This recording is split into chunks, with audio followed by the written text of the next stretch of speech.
तुम्ही आता सोयाबीन आपली कोणती आहे म्हटलं या? श्री गणेशा. श्री गणेशा सोयाबीन आहे आणि इतकी पतली निघाली होती, काही बोलायचं काम नाही. जेव्हा आपण सुरुवातीला पेरली तेव्हा त्याची वाढ एकदम कमी होती आणि मग तुमच्याशी संपर्क साधला.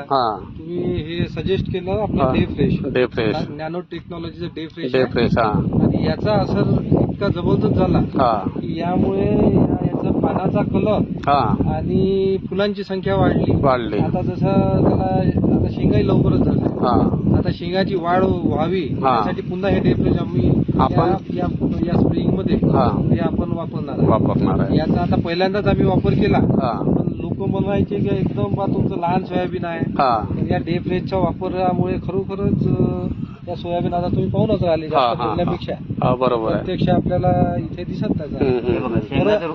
बरं हाच भाग नाही सल्फाचं रूपांतर शेंगामध्ये इकडे बघा फार लवकर झालं. अजूनपर्यंत लोकांच्या फुलावरच आहे. याच्यापेक्षा तसं पाहिलं तर 2 महिने व्हायचेच आहे. समजा 2 महिने व्हायचे. बरोबर. आपण दोन्ही फवारणीमध्ये डे फ्रेश वापरलं.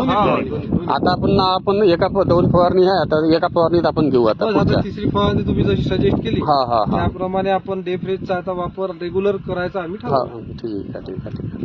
धन्यवाद. मी म्हटलं आपला परिचय द्या ना. मी अमर जयसिंगराव इंगळे. मी पेशाने शिक्षक आहे. परंतु शेतीची आवड असल्यामुळे मुळात आपलं म्हणजे कुटुंब शेतकरीच आहे. तर त्यामुळे आम्ही हा इथे प्रयोग करून पाहिला. जसं बेडवर तूर लावून पाहिली. पण यावेळेस थोडस ते विरळ आम्ही म्हणजे अंतर जास्त घेतल्यामुळे त्याची वाढ कमी होत होती सोयाबीनची. पण या डे फ्रेशचा आम्ही पण वापर केल्यामुळे आता हा रिझल्ट आता तुम्हाला दिसत. बरोबर आहे.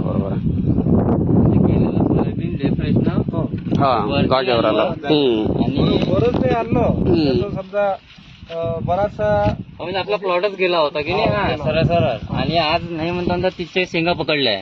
तिकडे 43 पेक्षा जास्त आहे. आपण 43च पकडू आणि प्रत्येकाला असं 40 आम्ही तर तिकडे 40-45 अशा मोजल्या आहेच ना.